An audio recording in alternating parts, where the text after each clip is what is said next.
예, 오늘 뉴스탑 10이 꼽은 1위가 나왔습니다. 정말 코앞으로 총선이 다가왔네요. 오늘과 내일 이틀 동안 총선 사전투표가 치러집니다. 조금 전 첫날 투표는 끝났고요. 내일도 전국 3,500여 개 투표소 어디에서든 투표가 가능하니까요. 마스크 하시고 가까운 투표소 찾으시면 될 것 같습니다. 그러면 오늘 있었던 사전투표 첫날 이 코로나를 뚫었던 선거 열기 화면부터 만나보겠습니다. 설치되었고요. 참관인을 포함한 모든 투표 사무원은 고글이 포함된 레벨 D 방호복을 착용합니다. 투표를 하시는 입소자분들은 마스크, 비닐 가운, 장갑을 착용하고 투표를 하게 되고요. 이런 식으로 입소자들의 이제 투표가 종료되면 투표장을 철저하게 방역한 후에 의료진하고 행정 인력들이 투표를 하게 됩니다. 저 말대로 오늘 실제로 사전투표 현장이 그랬습니다. 이진환 차장 저 화면 같이 보실 텐데 네네. 이렇게 비닐 장갑을 무조건 착용하고 이렇게 투표용지를 투표함에 넣고 손세정제는 뭐 당연한 거고요. 이렇게 선거관리에서 투표소의 인원들도 이렇게 비닐 캡을 쓰고 이렇게 투표소를 지켰습니다. 근데 오늘 여러 가지 권고 중에 제가 좀 냈던 게 보니까 어린아이는 꼭 집에 두고 투표소에 가라라는 권고가 눈에 띄더라고요. 네네네. 왜냐하면 80세 이상 노인분들은 만약에 이게 감염이 되는 순간 이탈리아나 한국이나 치사율이 똑같습니다. 20% 이상 굉장히 무서운 치사율을 가지고 있습니다. 대신 아이들은 치사율이 0%거든요. 그만큼 나이 든 분들에게 굉장히 위험하다라고 볼 수가 있겠습니다. 그래서 아이들은 집에 놔두고 투표하라는 의미입니다. 그리고 대화도 좀 자제하라고 그러지 않습니까? 현장에서 대화도 자제하는 것이 바로 비말 감염의 우려 때문에 그런 것 같고요. 또 마스크를 착용할 때 마스크가 중요한 게 아니라 마스크를 만진 이 손, 마스크 겉을 만지지 않습니까? 그 만진 손은 바로 현장에 분명히 손 세정제가 분명히 있을 겁니다. 그래서 나갈 때 손 세정제를 한번 발라주셔서 깨끗하게 손 씻듯이 우리가 일반 손 씻듯이 똑같이 한 30초 정도 이렇게 해주는 것이 좋겠습니다. 지금 화면에 여러 가지 오늘 사전투표 첫날 현장 화면들이 계속 들어와 있는데 참 이례적이고 저렇게 비닐 장갑을 쓴 유권자가 투표하는 모습 한 번씩 저 만나볼 수 있습니다. 이렇게 오늘 상당히 좀 사상 초유의 코로나 전국 속에서 치러진 4월 총선 사전투표이기 때문에 근데 구자영 차장 네. 오늘 유권자 모두 투표할 때 발열 검사 다 했잖아요. 네. 근데 오늘 집권여당의 대표가 발열 검사를 안 했다는 논란에 휩싸였는데 사실관계를 좀 더 알아봐야 될 것 같아요. 네. 이해찬 대표는 오늘 오전에 그 대전 중부에 있는 이 대전 평생교육진흥원에 마련된 이 사전투표소에서 투표를 했는데요. 예. 그런데 투표장에 입장을 할 때 먼저 발열 검사를 하고 37.5도 이상이거나 호흡기 증상이 있는 사람의 경우에는 이 별도 설치된 임시 기표소로 옮겨서 투표를 하도록 되어 있습니다. 그런데 오늘 이 대표는 발열 검사를 안 했다고 합니다. 그런데 왜 안 하는가 이유를 따져보니까 입구로 들어와서 발열 검사를 한 다음에 투표 용지를 받았어야 되는데 입장 자체를 출구 쪽에서 했기 때문에 이 발열 검사를 하지 않았다. 이것은 특권 아니냐 이런 논란에 휩싸였다고 합니다. 그러니까 발열 검사를 안 받은 건 맞는데 그러니까 당원들이든 혹은 옆에서 안내하는 분들이든 입구 출구를 헷갈려서 그런 상황이 나온 거군요. 그렇습니다. 그러니까 입구 쪽으로 했다라면 당연히 발열 검사를 하고 이제 투표를 했을 텐데 출구 쪽으로 입장하다 보니까 출구 쪽에서는 발열 검사하는 사람이 없는 거거든요. 그래서 그냥 발열 검사를 생략하고 투표를 하다 보니까 현장에 있었던 일반 시민들이 나는 발열 검사하고 투표했는데 왜 저분은 집권여당 대표라고 발열 검사를 생략하는 거냐 이런 불만의 목소리가 나와서 잠시 이렇게 논란이 됐다고 합니다. 글쎄요, 특권이라기보다는 약간 해프닝인데 어쨌든 받진 않았군요.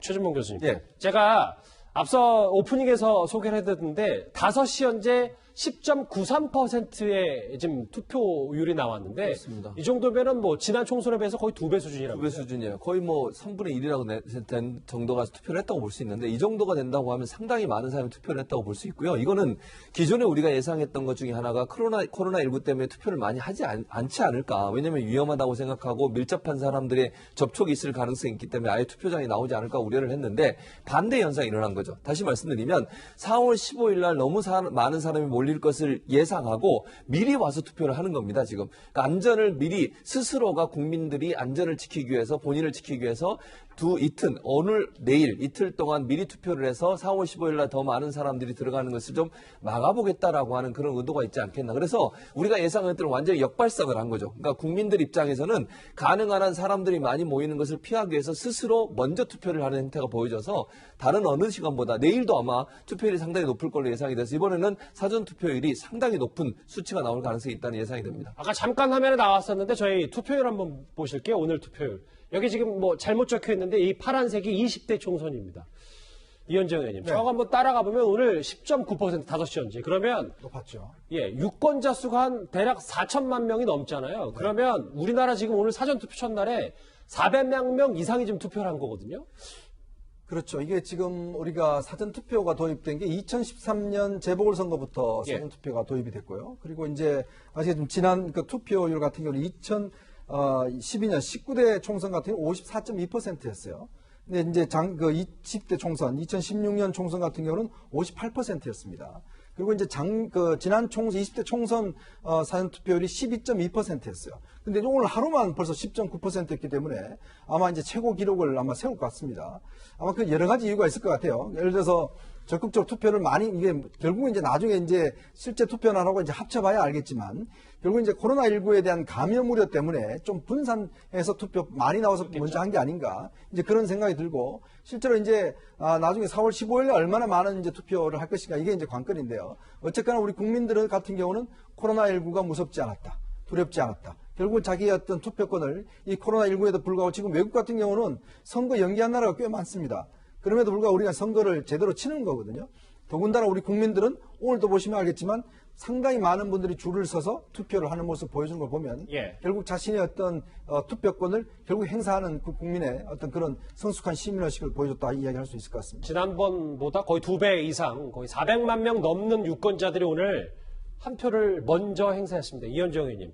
그럼 중요한 질문 드려야죠. 이게 결국은 사전투표율이 높은 게 어느 당한테 유리할 거지. 뭐 각 당은 또 자기네가 유리하다고 하겠지만요. 누가 유리하다고 볼 수 있을까요? 그걸 제가 알면 돗자리를 깔았을 것 같은데. 여기서 한번 깔아보시면 됩니다. 이제 문제는 이게 예전 같으면 투표율이 뭐 높으면 예를 들어서 이제 뭐 예전에 여당이 지금의 야당이 보수가 우세할 때는 뭐 투표율이 높으면 야당한테 유리하고 왜냐하면 이 투표율이 높다는 거는 바람 선거가 있다는 거거든요. 그러니까 예전 투표를 하지 안 나올 분들이 사실 투표를 하러 적극적으로 나왔다는 거고 예. 특히 이제 젊은 층들이 많은 투표에 동참했다는 거고 젊은 층 같은 경우는 상당히 좀 진보적인 성향들이 높지 않겠습니까? 투표율이 높다는 거는 이제 진보층한테 유리하다는 것일 텐데 문제는 이게 이제 연령대가 이제 점점 바뀌면서요.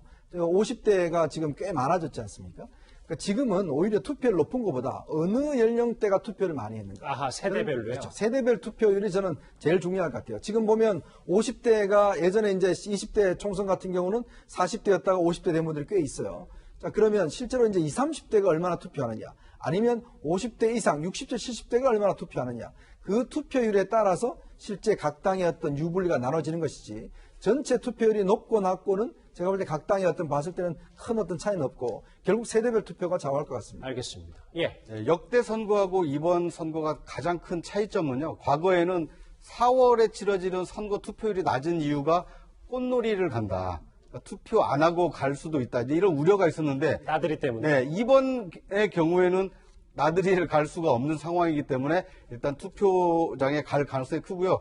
뿐만 아니라 4년에 한 번 대한민국 주권자이자 유권자로서 행사하는 소중한 그 한 표이기 때문에 많은 국민들이 코로나 감염의 우려에도 불구하고 1m의 거리를 두고 이 사전 투표장으로 향한 것으로 보입니다. 알겠습니다. 민의의 총합이기 때문에 주권자로서의 이 소중한 권리 행사, 우리 국민들의 어떤 높은 이 참여 의식을 볼 수 있는 대목이 아닌가 싶습니다. 알겠습니다. 잠시만요. 지금 속보성 자막이 하나 들어왔는데요.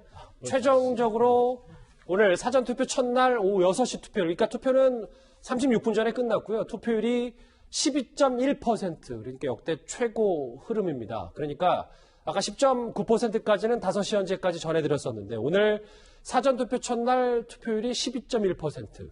글쎄 뭐 첫날, 둘째 날 꼭 뭐 이 총합이 계속 이렇게 그래프가 가팔라지는 건 아니겠습니다. 뭐 어쨌든 역대 동기간 때는 최대 투표율을 기록했습니다. 놀라운 것이 오늘은 휴일이 아니라 평일 아닙니까? 아, 그럼요. 예, 직장인들은 어떻게 보면 사전투표하기가 좀 쉽지 않은 날임에도 불구하고 12%였기 때문에 내일은 토요일이기 때문에 더 많은 분들이 이 사전투표에 참여할 가능성이 높아 보입니다. 알겠습니다. 첫날 오후 6시 투표율 12.1%. 이런 뜨거운 투표율이 과연 어느 당에 유리하고 웃게 만들지 앞으로 며칠 남지 않았습니다.